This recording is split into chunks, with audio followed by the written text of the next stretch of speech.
Y ok,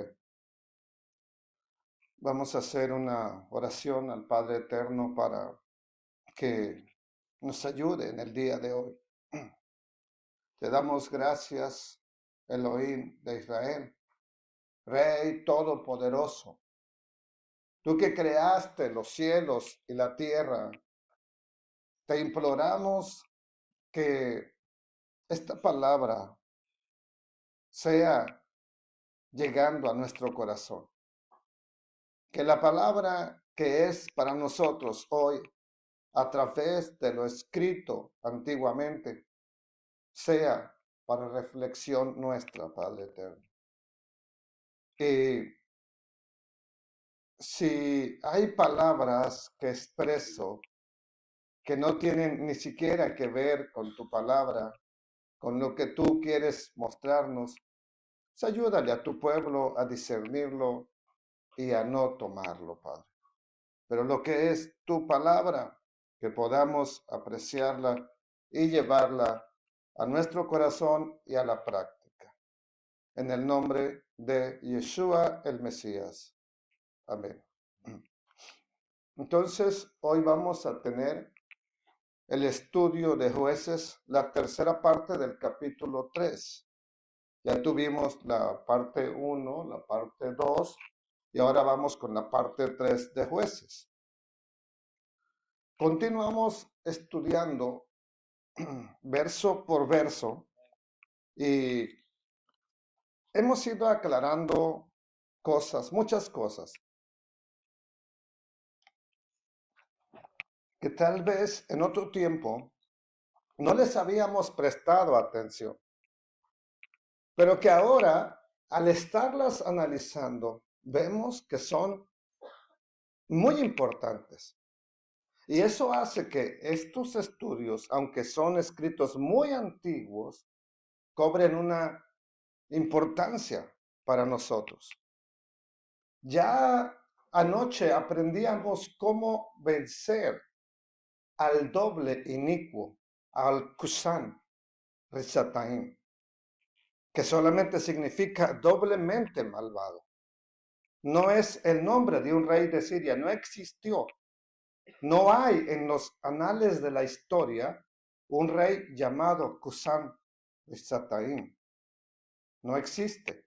Se lo puso entonces ese título el escritor de Hebreos para demostrar a un rey que de entre todos era el más perverso o doblemente malvado. Kusan Risataim. Y anoche aprendíamos cómo vencerlo, cómo derrotarlo. Y lo primero es con la llenura del Espíritu Santo. No se puede si no se está lleno del Espíritu del Todopoderoso. También vimos anoche que tuvieron paz por un periodo de 40 años. ¿Alguien me puede hablar de un 40 en la Biblia? 40 días de ayuno del Mesías. Algo más. Ese es el más recordado, ¿verdad? Algo más. 40 días de lluvia, del diluvio. ¿Perdón? 40 años en el desierto. ¿Qué más? La primera prueba que pasó Israel como pueblo.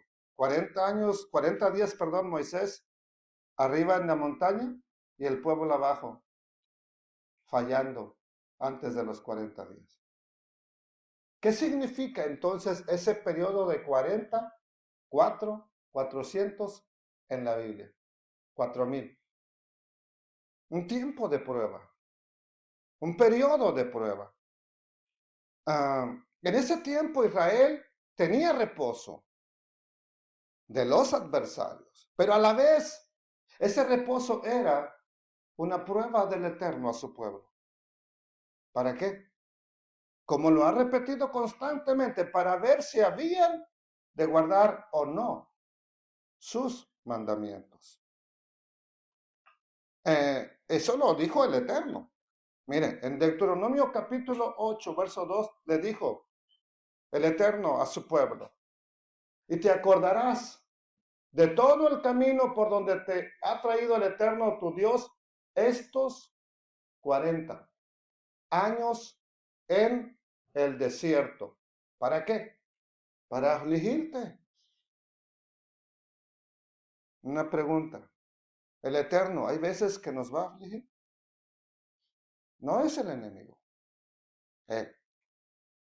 Sí. Pregunta. ¿Cómo lo tomamos cuando viene la aflicción? ¿Dónde nos paramos? ¿Le queremos seguir escuchando o ya no? Para afligirte, para probarte, para saber qué cosa que había en tu corazón. ¿Sabe que hace muchos años le pedí ayuda a toda la congregación, hasta mi esposa? Y me dijo, no. Y teníamos doble servicio. Era un domingo. Y me quedé tan devastado. Era en el servicio de la mañana. Yo quería ayuda para en la tarde. Todos me dijeron que no. Y me quedé devastado, me quedé llorando, me quedé berrinchudo, me quedé desanimado, me quedé como todo lo que usted se imagine de mí. Y ahí llorando, pero llorando como un niño. Tuve una visión de un río. Así bien clarito vi un río como donde hemos ido a los bautismos.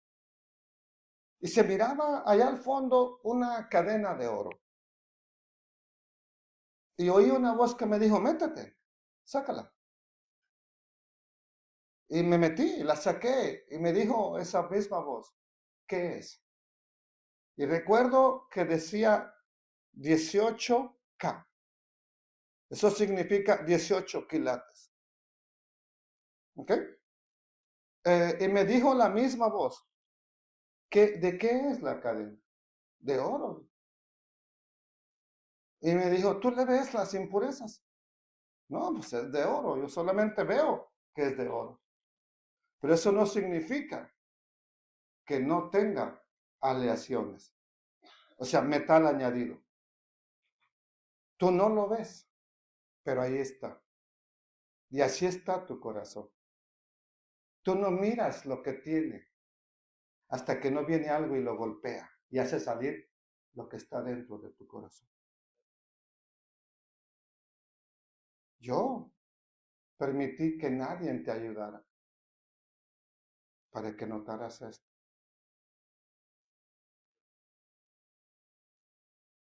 Para probarte. Para saber lo que había en tu corazón. ¿Cuál es el punto principal? Si habías de guardar o no sus mandamientos.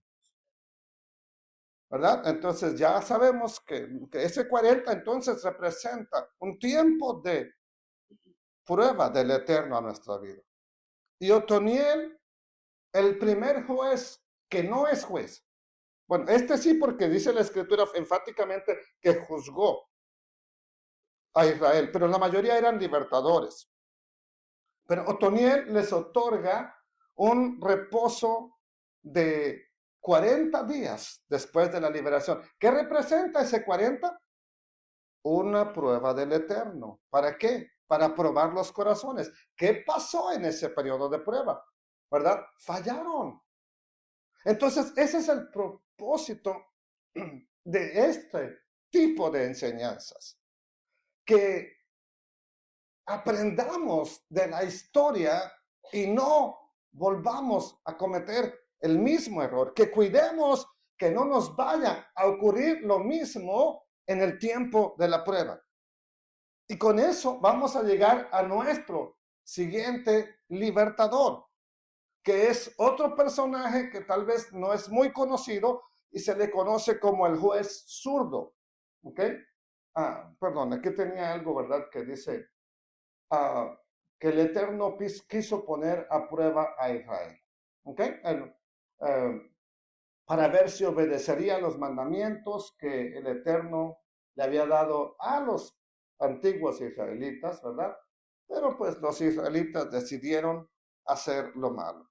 Vamos al capítulo 3, entonces nos quedamos en el verso 11 y vamos a ver ahora a este Ehud, ¿verdad? O Ahod, como está en español, que libera a Israel de ahora de Moab. Y dice el versículo 12, volvieron los hijos de Israel ¿a qué? A hacer, ¿qué cosa? Lo malo. ¿Ante quién? Ante los ojos del Eterno.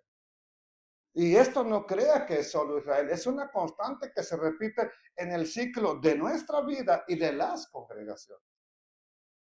Por eso debemos prestarle cuidado.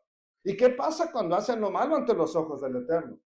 Y el Eterno fortaleció, vea, ¿qué es lo que pasaba cuando el Eterno estaba con su pueblo? Fortalecía a su pueblo, ayudaba a su pueblo. Pero cuando el Eterno se pone contra su pueblo, ¿qué es lo que hace? Ahora, ¿quién fortalece? Al enemigo. Ahora apoya al enemigo. Ahora está con el enemigo. Fortaleció a Eglón, el rey de Moab, contra Israel, por cuanto habían hecho lo malo ante los ojos del Eterno. Vemos de manera clara cómo el Eterno le dio fuerza, le llenó de valor, le fortaleció, pero no a Israel, sino a un pueblo enemigo, en especial al rey de Moab, ¿verdad? Y no, es que era gordísimo, por eso cuando le entierran al final el cuchillo, la daga, se queda ahí, no sale, por la gordura que tenía. Se le conoce como el rey gordo de la Biblia. ¿Ok? En la Biblia, pero no de la Biblia, en la Biblia. Entonces, quiero que le quede claro que ahora es el Eterno quien ayuda a Eglón. Porque una vez más, su pueblo había estado haciendo lo malo. Y por eso es que el Eterno literalmente se pone del lado del enemigo. ¿Y qué sucede? Verso 13. Este, Eglón, o rey de Moab, juntó consigo ¿a quién? A los hijos de Amón y de Amalek. Se une con otros. Si de por sí ya él estaba fortalecido por Dios, ahora reúne a otros dos. Enemigos constantes a lo largo de la historia de Israel. Amón y Amalek, y vino, ¿y qué hizo? Hirió a Israel y tomó la ciudad de las palmeras. La ciudad de las palmeras es Jericó. Y sirvieron los hijos de Israel a Eglón, rey de los moabitas, ¿cuánto? 18 años. Entonces, la mayoría de personas ya de aquí de la congregación sabe quién es Moab. Pero un recuento rápido nos dice que Moab, que significa, ¿verdad?, de mi padre o engendrado por mi padre. Pues la mujer que dijo esto es porque tuvo una relación con su padre. ¿Ok? Y es por el hecho de que la hija mayor de Lot lo había emborrachado a su padre, se acostó con su padre y de esa relación incestuosa es que nació Moab. ¿Ok? De ahí nace Moab, que para este tiempo es un pueblo. Y estos de Moab se unieron con los otros descendientes de Lot, o sea, sus hermanos, pero pues ya de la otra hija ahora. Lot tenía dos hijas con las cuales huyó a una cueva. Las dos lo emborracharon, las dos se acostaron con él, las dos quedaron embarazadas de él y las dos tuvieron hijos de él, un hijo de Lot. Ahora, a ese hijo le ponen Amón, ¿sí? El otro hijo de Lot. Los hijos de Amón son los descendientes, bueno, el hijo no se llamaba Amón. Al hijo de la hija menor le puso Ben-Ami, que Ben-Ami era pues, hijo del pueblo. Es un pueblo que vive actualmente descendientes en el territorio de Jordania. Y el nombre de su ciudad capital hasta el día de hoy es Amán, que descienden de esos mismos descendientes. Entonces, no hay que confundirlo con un Amón, ¿verdad? De la Biblia, que se menciona a veces como un dios de los egipcios, nada más, y que es después comparado con Júpiter, o es el mismo Zeus en Grecia y el mismo Júpiter en Roma. Entonces, regresando al relato bíblico, ¿verdad? Entonces ya sabemos que hay dos parientes, descendientes de Lot y de sus hijas, relación incestuosa. Y ellos se unen con otros pueblos que también son parientes lejanos. ¿Quiénes son? Son los famosos amalecitas. ¿De dónde salen los amalecitas? ¿De quiénes son? ¿De dónde vienen? Son de un pariente de Jacob, de un hermano, son descendientes del hermano de Jacob. ¿De quién? De Esaú. Dice la escritura así. Capítulo 36 de Génesis, verso 10. Estos son los nombres de los hijos de Esaú. Esaú es el hermano gemelo de Jacob. ¿Ok? Elifaz. ¿Quién era? Primero, los hijos de Esaú son Elifaz, hijo de Ada, la mujer de Esaú. Tenía otro que se llamaba Reuel, como el suegro de Yetro. No es el suegro de Yetro. Perdón, no es el suegro de Moisés. Es otro con ese nombre llamado Reuel. Hijo de Basemat, mujer de Esaú. Y los hijos del primer hijo de Esaú, los hijos de Elifaz fueron Temán, Omar, Sefo, Gatam y Kenaz. Otro Kenaz que no es el Kenaz de los de Jacob. Y Tibna fue la concubina de quién? Del primer hijo de Esaú. ¿Ok? Y ella le dio a luz ¿a quién? A Amalek. Estos son los hijos de Ada, mujer de Esaú. Ahora bien, este pueblo que son descendientes de Esaú son los primeros que atacaron a Israel en el desierto cuando están por llegar al monte Sinaí. Son los primerititos que atacan a Israel como pueblo. Y dice la escritura en Éxodo 17:11.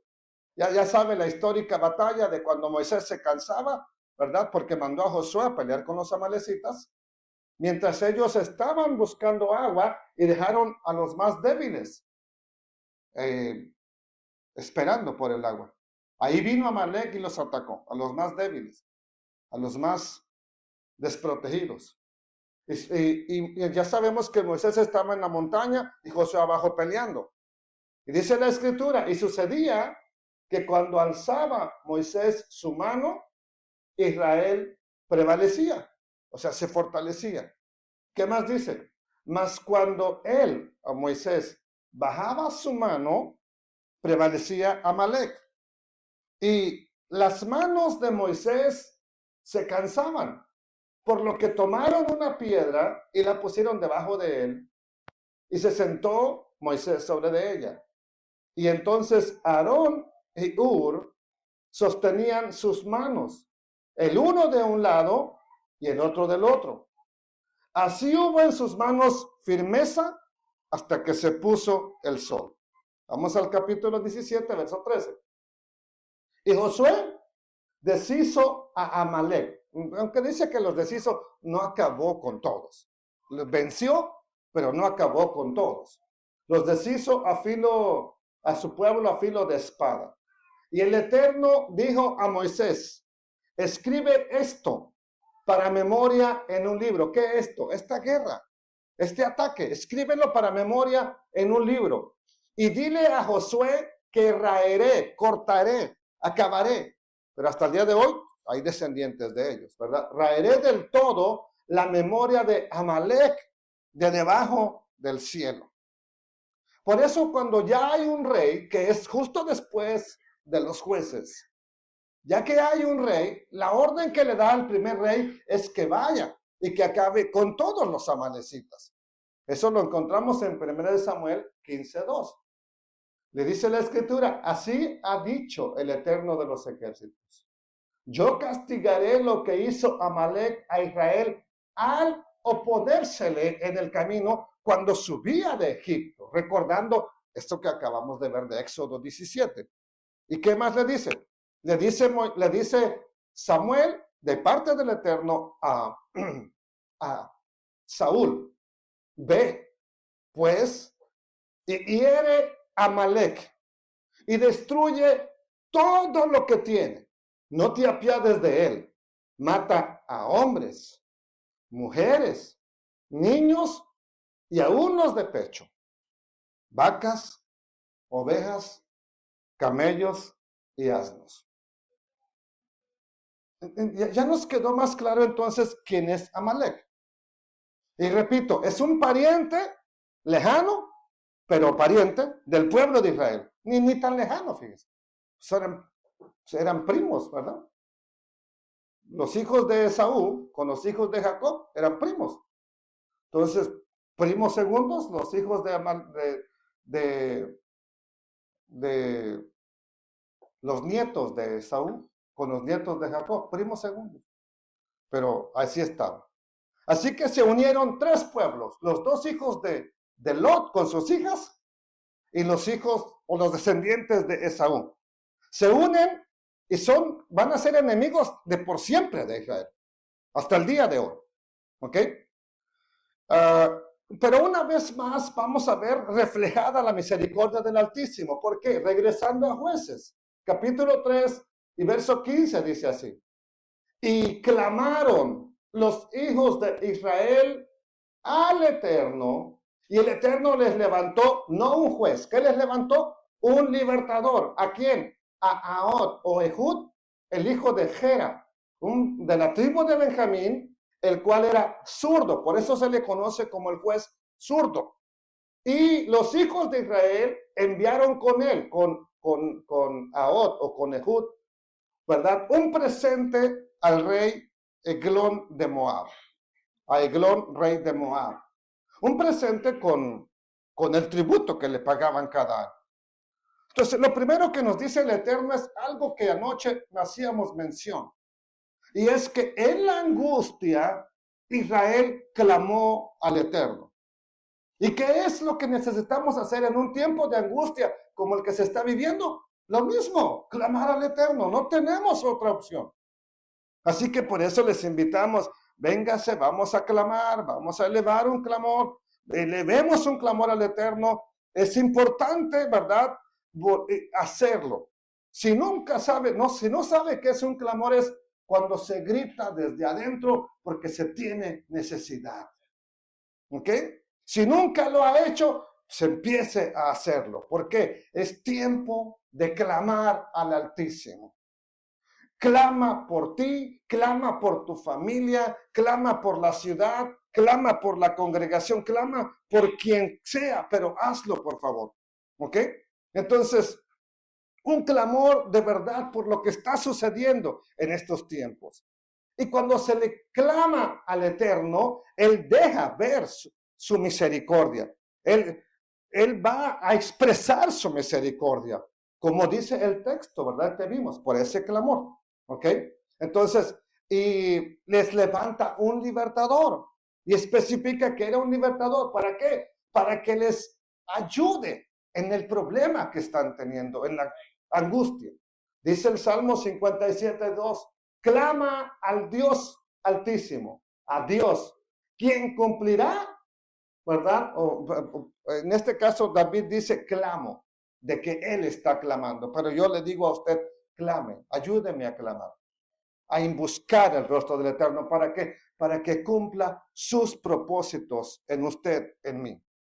¿Cómo lograron la libertad de Moab, de Amón y de Amalek? Aunque el jefe era Eglón, el rey gordo. Dice el verso 16, Ahod se había hecho, el juez de Israel, el libertador de Israel, se había hecho un puñal de 2 filos, de un codo de largo, de, ¿cuántos son? 18 pulgadas. De un codo es esto, mire, de aquí a acá. Esto es un codo. En la Biblia, cuando usted vea que es un codo, y si usted le mide, son cerca de 45 centímetros. Algo así, siempre va a ser casi todos los codos miden lo mismo, ¿verdad? Algunos un poco más, un poco menos. Pero la medida estándar sería eso, de 45 a 50 centímetros, 18 pulgadas de largo. ¿Ok? Y se lo ciñó, se puso ese puñal, ¿verdad? Debajo de sus vestidos, de su lado derecho. Se lo puso del lado derecho porque iba a hacer esto. Mire, volteame a ver para acá. Lo iba a sacar de aquí para enterrárselo al rey gordo. Entonces, si lo ponía aquí mismo, iba a batallar porque, ¿verdad? Ahí no lo iba a abrazar, sino cuando se le acercara, pues lo iba a tomar el cuchillo. Dice, y entregó el presente, un regalo que llevaba junto con los impuestos. Tenía que ir a pagar los impuestos, cobraban un impuesto, porque estaban siendo subyugados. Entregó el presente a Eglón, rey de Moab, y Eglón era hombre, ¿qué? ¿Cómo dice aquí el Pati? ¿Lo puedes ver? ¿Era qué cosa?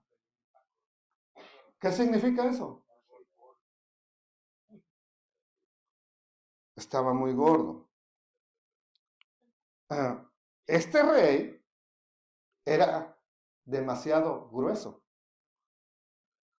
La palabra que usa en hebreo es bari. ¿Sí? Bari. ¿Y qué significa bari? Pues alguien que está con un gran bari. ¿Sí? Y este rey cobraba cada año tributo en oro. O sea, para no matarles la gente, ok, páguenme tanto. Y ya que, pues les podía quitar lo que él quisiera, pero cobraba un tributo para dejarlos en paz. 18 años está haciendo esto. 18 años de opresión. 18 años que no está bien el pueblo. Entonces le envían ese presente con ese tributo, ¿verdad? Que cobraba cada año y lo vemos ahí, verso 18. Vamos al verso 18. Dice, y luego que hubo entregado el presente, despidió a la gente que que le ayudaron a llevar pues toda la cantidad de oro, no la podía llevar él solo. No es como ahora que se hace una transacción bancaria y ya, era llevarlo el oro. Más, él se va con ellos también de ahí del rey de Moab, ¿verdad? Dice, más él se volvió, ¿desde dónde? Desde los ídolos que están, ¿en dónde? ¿Se acuerdan que había estado en Gilgal? El tabernáculo. ¿Qué hay ahora? Ídolos. Y va a suceder lo mismo en cualquier lugar y en cualquier vida. Donde antes hubo adoración, si no se cuidan, después va a haber ídolos. Y dijo, rey, ya que regresa al rey, le dijo, rey, una palabra secreta tengo que decirte. Eglón, ¿verdad? Él, entonces dijo, si es secreto, pues no me lo digas aquí delante de todos, cállate, cállate. Y salieron de delante de él todos los que con él estaban. Después del protocolo que se hacía de entregar todo el dinero, que lo contaran, el oro, se despidió con los que él había llevado. Y me sorprende, ¿verdad? Lo que repito, que dice que ahora había ídolos en Gilgal. Se vuelve al rey Eglón, le dice que tiene una palabra secreta, ¿verdad? Y llega con este rey y le dijo, tengo algo secreto que decir. Tengo una palabra secreta que confiarte. ¿Ok?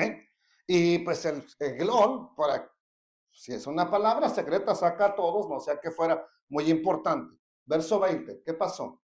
Dice, y se le acercó a Od, o Ehud, como lo tenemos aquí este es igual como en hebreo, Ehud, ¿verdad? Se le acercó, estando él, el rey gordo, sentado solo en su sala de verano, en la recámara de arriba, de donde tomaba el descanso. Y Od le dijo, tengo palabra de Dios para ti.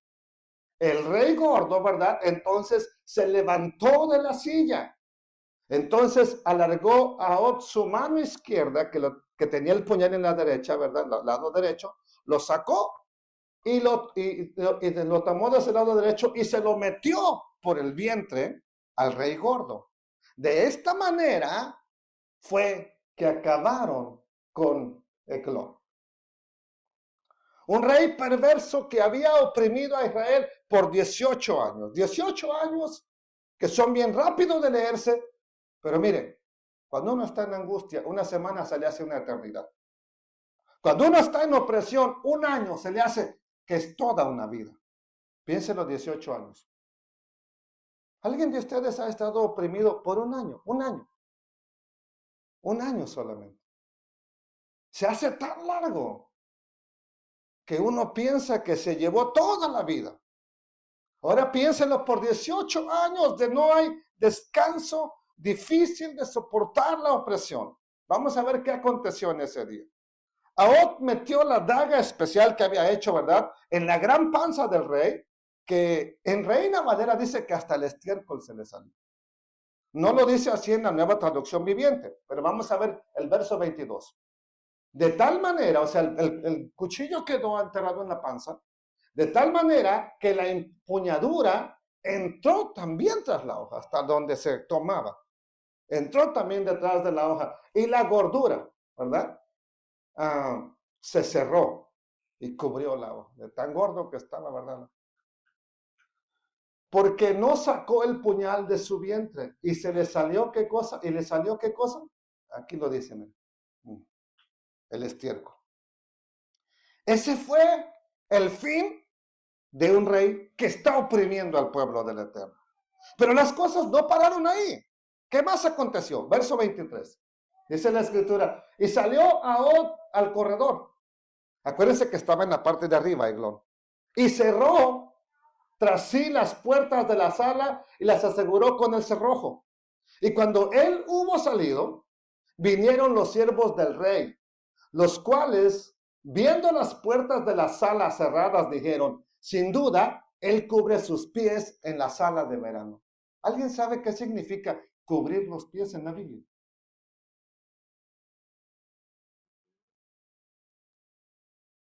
Porque lo han leído. Saúl cubrió sus pies cuando estaba en la cueva donde estaba escondido David. Eso significa ir a hacer del baño. Por si no lo sabía, eso, cada vez que usted lea esta Biblia, que alguien está cubriendo sus pies, está haciendo del baño. Bueno, la mayoría de las veces, ¿verdad? Excepto cuando Ruth cubrió los pies de Boaz. Ahí no estaba haciendo del baño. Esa es otra cosa. Pero aquí pensaron que él estaba haciendo del baño. ¿Ok? Los sirvientes piensan que... ¿tiene usted la Biblia, hermana? ¿Qué dice en la versión que tiene? Creo que ahí dice que pensaron que estaba en la letrina, en la Nueva Traducción Viviente. Sí.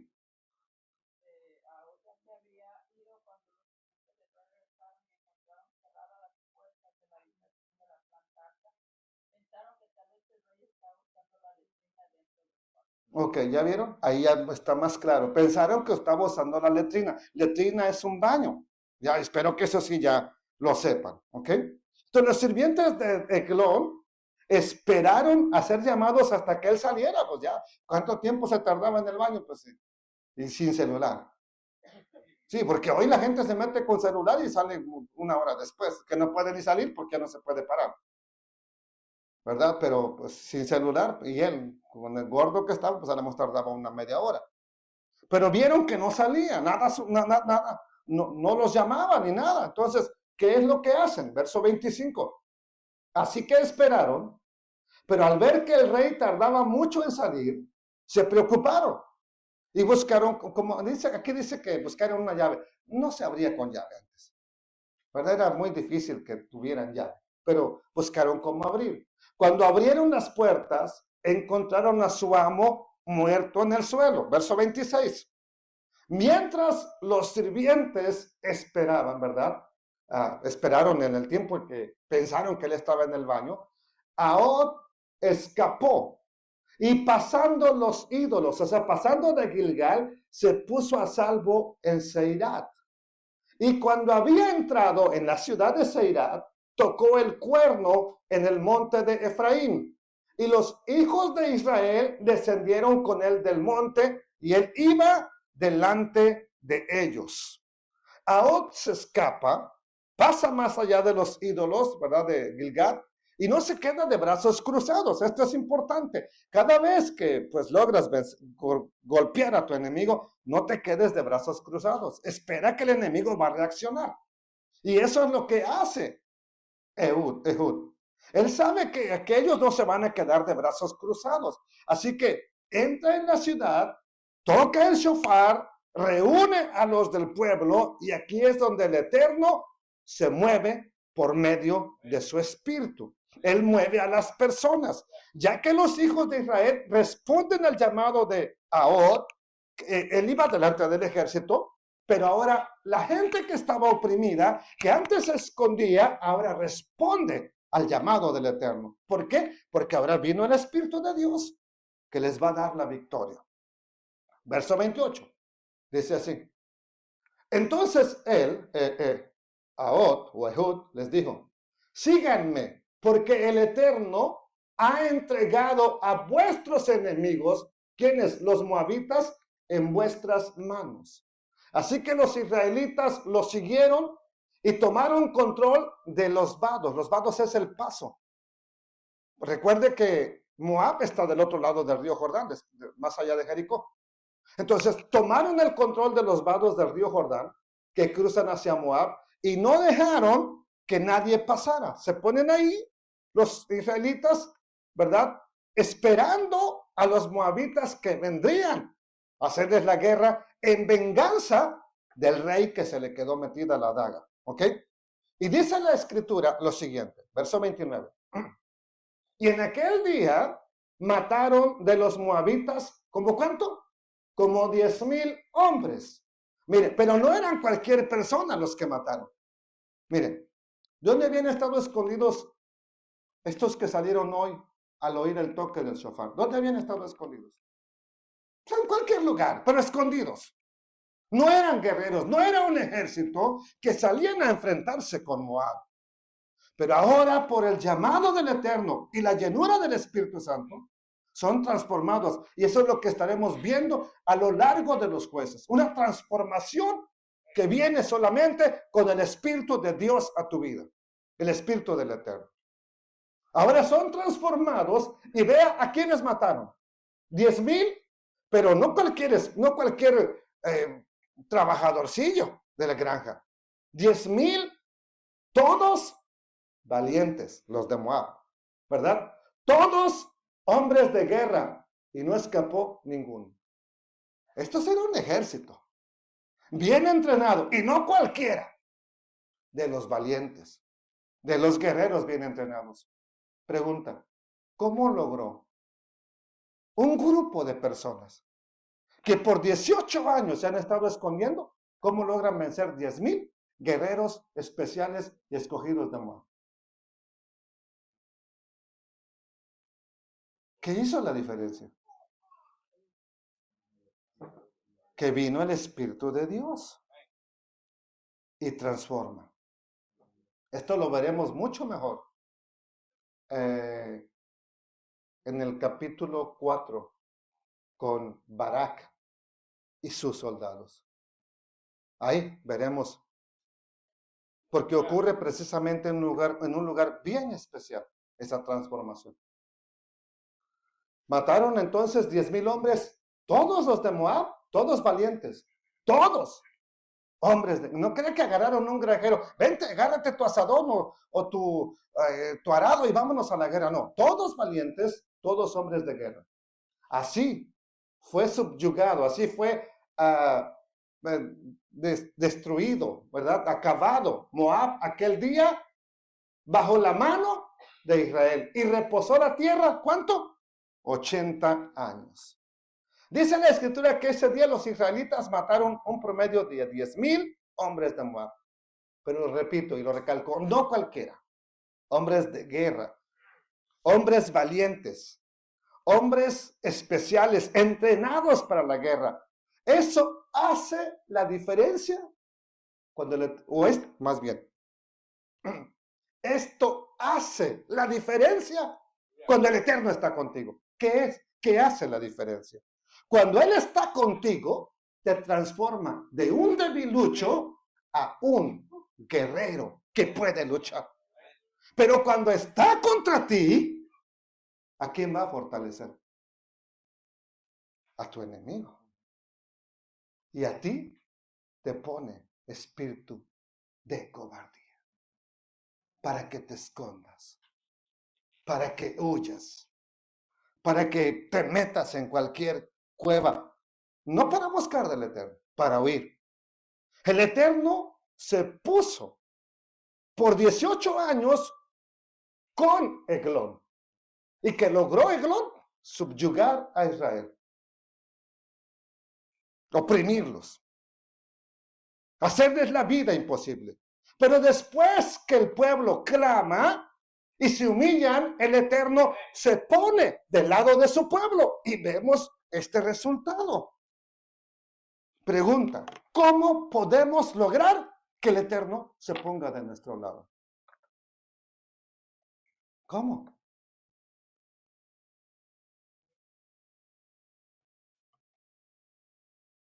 Pero todo empieza con un clamor. Y la pregunta es esta. ¿Nos quieres ayudar a clamar? ¿Nos quieres ayudar a clamar? ¿Me quieres ayudar a clamar? ¿O le quieres ayudar a tus hermanos a clamar?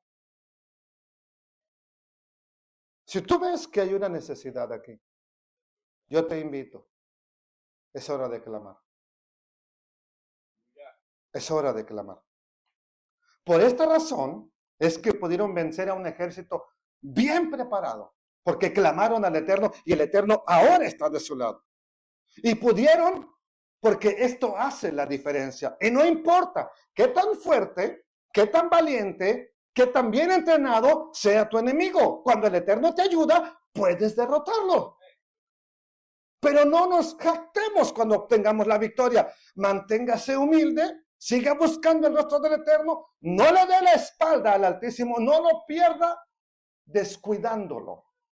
Ya vimos que olvidarse del Eterno no es que nunca más te acuerdas de Él. No, es que se pierde porque lo descuidas. Lo vimos anoche. ¿Ok? Y sobre todo, ya que tenemos su rostro en favor de nosotros, no le demos la espalda, no lo descuidemos, no hagamos lo malo delante de Él y Él seguirá otorgando la victoria.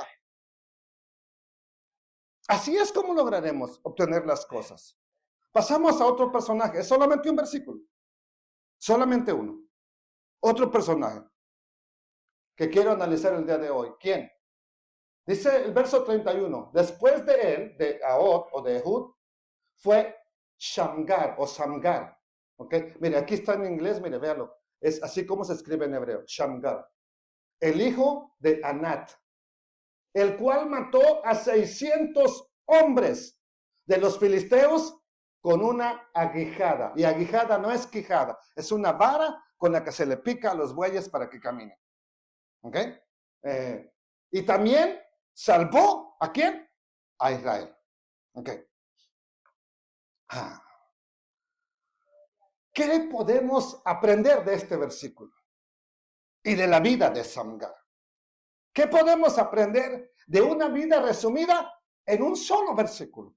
Uno dice, pues un solo versículo. Pues gracias al Eterno hasta ahí. Ya quisiéramos que nuestra vida apareciera en un solo versículo de la Biblia. Pero hay tres cosas que hizo Samgar que produjeron un impacto extraordinario y duradero. Una, lo que él era y como él era, se lo ofreció al Eterno, o sea, le ofreció su vida. ¿Quieres lograr cosas sorprendentes? Primer paso, entrégale tu vida al Eterno. ¿Quieres? Pues quieres ser como Hannah Montana, así, ¿no? Pues váyase a Walt Disney. Pues ¿quieres ser como un vengador? Pues váyase a Hollywood, ¿no? ¿Quieres ser alguien usado por el Eterno? Primer paso, entrégale tu vida al Eterno. Segundo lugar, no empieces a buscar que si yo tuviera la troca mejor del año, que si yo tuviera una mejor casa, que si yo tuviera un mejor edificio. No, no, no. Usa lo que tienes y lo que Dios te ha puesto. Usa lo que tienes. 3, mantente fiel en tiempos donde los demás le dan la espalda. 3 cosas nada más. Hacer estas 3 cosas fue suficiente. Por eso Elohim lo usó para salvar a la nación de Israel. Samgar o Shamgar es una persona ordinaria en un lugar ordinario haciendo un trabajo ordinario que lo coloca en la historia como una persona extraordinaria. Por eso él aparece aquí, porque tuvo la valentía, oiga bien, de hacer lo correcto, de obedecer al Eterno, aunque él no era 100% hebreo. Era una mezcla ya. ¿Se acuerda que para este tiempo los matrimonios, los padres hebreos están tomando a mujeres de los paganos para casar a sus hijos? Y a sus hijas se las están entregando a los paganos. ¿Qué resulta de ahí? Verdaderos creyentes. Pues ya saben lo que resulta. Y Samgar es uno que ni se siente parte de aquí ni de allá. Así de sencillo. Yo no creo que Samgar haya imaginado un día que él sería usado para salvar a Israel. A lo mejor usted no piensa que usted va a ser usado un día por el Eterno para seguir aquí, en esta congregación, jóvenes. Pero ¿qué tal si el Eterno tiene la mirada en ti? Encontramos algunas cosas que podrían haberle hecho sentir que no era el hombre ideal para liberar a Israel. Primero, vemos que no era descendiente de los hebreos. Por lo menos no al 100%. ¿Ok? Entonces, recuerden que el Eterno ya había ordenado a su pueblo, no se mezclen para que no haya este tipo de descendencia. Así que Samgar, al no provenir de un linaje sanguíneo puro de los hebreos, ¿qué pensaba él? ¿Cómo me va a usar a mí Dios? ¿Cómo me va a usar si mi padre o mi madre es un pagano que adora a otros dioses? Sin embargo, él que decide obedecer al Eterno, le entregó su vida y eso hizo la diferencia. Aquí está. Luego está el asunto de su ocupación. No dice que sea un granjero.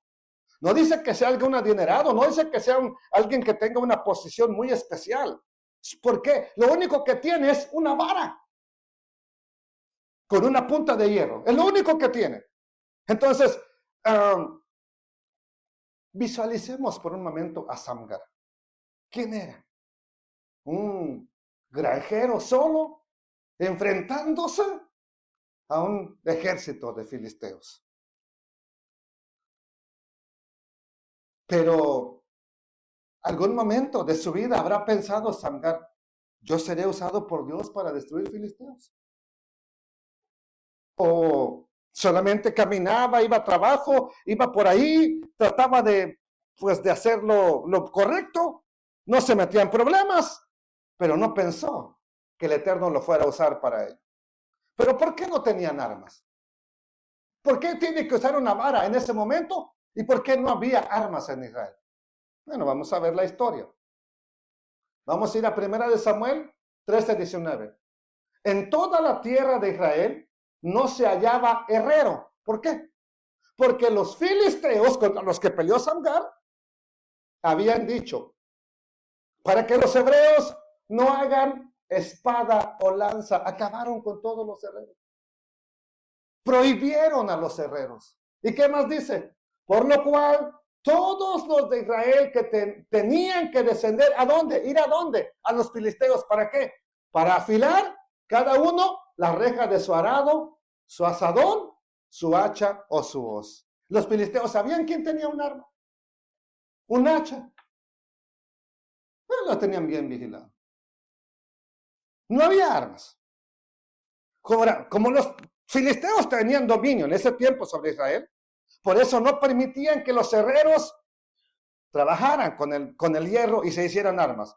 Verso 21 dice, y el precio para ir a afilar una de sus herramientas, el precio era un pin, o sea, 8 gramos de plata, por las rejas de arado, por los asadones, y la tercera parte de un ciclo por afilar las hachas. Era más caro afilar las hachas. Sabían que se podía ser usada como arma. Y por componer, ¿qué cosa? La que tenía Samgar. ¿Ok? Así aconteció, miren, vamos a ver por qué. Así aconteció que en el día de la batalla, esto es Saúl y Jonathan peleando contra los filisteos. Así sucedió que en el día de la batalla no se halló ¿qué?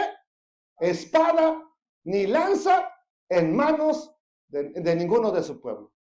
Y estaba con Saúl y con Jonathan, excepto Saúl y Jonathan, su hijo, que las tenían. ¿Qué va a hacer un ejército hacia la guerra? Sin armas. Uno bien fácil que le pegaron una derrotada a los filisteos. Oiga, pero no tenían armas. ¿Por qué no había armas? Porque las prohibieron. ¿Qué es lo único que tiene Samgar? Un palo con una punta de fierro. Y eso es lo que decide usar. Lo que tengas entonces, por muy pequeño que sea, ofrécelo al Eterno, pero trabájalo. Lo que tengas. No te pide más, no te pide lo que no tienes el Eterno, que lo uses para Él, pero usa lo que tienes. Usa el talento, usa la habilidad, usa lo que necesites usar para servir al Eterno. Dios va a usar eso. Solamente manténgase fiel en tiempos difíciles. Dios no le pide a Samgar o Shamgar que sea alguien diferente a un granjero. No le dijo, ok, vuélvete un líder y luego me sirves. No le pidió que cambiara. Tampoco te está pidiendo que seas diferente a quien Él te creó. Ya sea que trabajes en un ministerio, ya sea que trabajes en una fábrica, Él sigue ahí, pero busca la manera de servir al Eterno. O sea, en tu casa, en la congregación, pero sobre todo obedientes al Eterno. Y esa vida ordinaria de cualquiera de nosotros se puede convertir en una vida especial. El Eterno Elohim es el que tiene el poder para transformarte a ti y transformarme a mí. Gracias, Eterno Dios, por recordarme que puedes usar cualquier cosa que tengamos a nuestro alcance. Todo viene de ti. No importa si no nacimos en la cuna hebrea. No importa si nuestros padres te dieron la espalda y rechazaron la Torah. No importa si durante miles de años tu pueblo no le ha prestado atención a la ley. Es tiempo que tú estás revelando tu palabra a nuestras vidas. Que es el tiempo de una restauración. Es el tiempo de un clamor. Es el tiempo de una búsqueda de ti genuina. Pero sobre todo, es el tiempo de mantenernos fieles al Eterno en medio de tanta apostasía que estamos viendo y que veremos aún más. Quisiera decirles que esta decadencia que se está viendo en todo el pueblo a nivel mundial no va a disminuir. Yo quisiera decirles que sí, pero no puedo. Veremos más y más, donde el amor se irá enfriando, donde veremos cada día cosas que nunca pensamos ver en la iglesia, en las congregaciones, pero que sea el Padre Eterno ayudándote a ti a mantenerte fiel en tiempos de apostasía. Eso fue lo que hizo Samgar, y eso hizo la diferencia del Eterno en la vida de él. Tú y yo no podemos presumir de una sangre pura, hebrea. No podemos decir que vengo de tal tribu. Y tal vez, si acaso, fuera así. Somos mezclas de mezclas y mezclas de familias que le dieron la espalda al Altísimo. Adoraron otros dioses. Pero hoy, al igual que Samgar, decidimos poner nuestra vida, entregar nuestra vida al Eterno, poner lo que tenemos al servicio de Él y mantenernos fieles a Él. Y lo demás es la historia que escribirá el Altísimo a través de ti. En el nombre del Mesías Yeshua, para gloria de Dios Padre. Amén. Amén. Amén. Bendito